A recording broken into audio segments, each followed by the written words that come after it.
Ang daming nagtatanong kung paano daw ba magsimula sa vlogging at kung paano kumita. Mag-share at kwento na lang ako habang nagre-restock. Dahil sa totoo lang, hindi ko alam kung paano magsimula. Nagsimula ako mag-TikTok 2020. Wala sa plano kong maging momfluencer. May filter lang ako na ginamit noon kaya ako nag-download ng TikTok. Mga kumari ko talaga ang unang nag-vlog. Isipin nyo na lang kung sino sila. Sabi ko pa nga noon, never ako magti-TikTok. December 2020, yung unang TikTok video ko na nag-viral.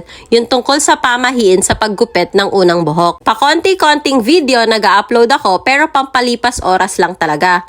August 2021, after ko mga kay Just, tsaka naging tuloy-tuloy ang pag-TikTok ko. Nagsimula na din dumami yung followers ko at mag-viral ng mga videos. September ako unang nagkaroon ng collab sa isang baby brand. Ex-deal collab or yung promotion video or photo in exchange of items. Kaso nagka-COVID kami noon kaya nagkanda delay. October na push yung collab na yon. November to December, may mga TikTok uploads ako pero sakto lang siya.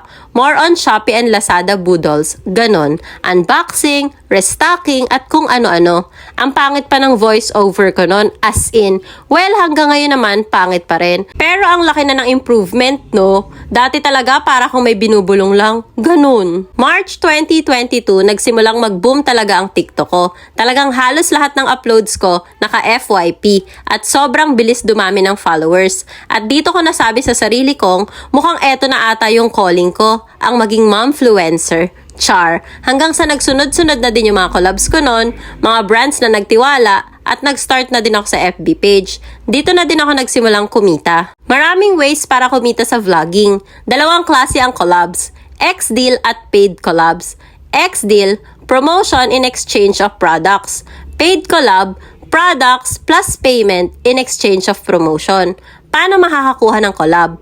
Brands mismo ang lalapit sa inyo. Mag-i-email or magme-message yan. The more followers and good engagements, the higher the rate sa paid collab. Sa FB page, sa mga videos ang kita dito, sa in-stream ads, mas madaming views, mas madaming earnings. Mas maraming tumapos ng videos, pati ng ads, mas malaki ang earnings. Dollars ang kita sa FB. Isa pang way sa FB ay through stars na gift sa mga videos at mga live.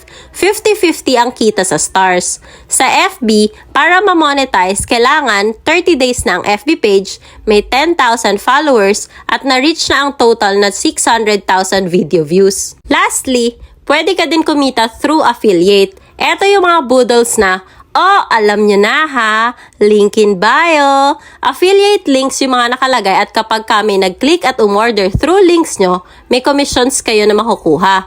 May iba't ibang klase ng affiliate. Shopee affiliate, Involve Asia, at Ecomobi kung saan ako kasali.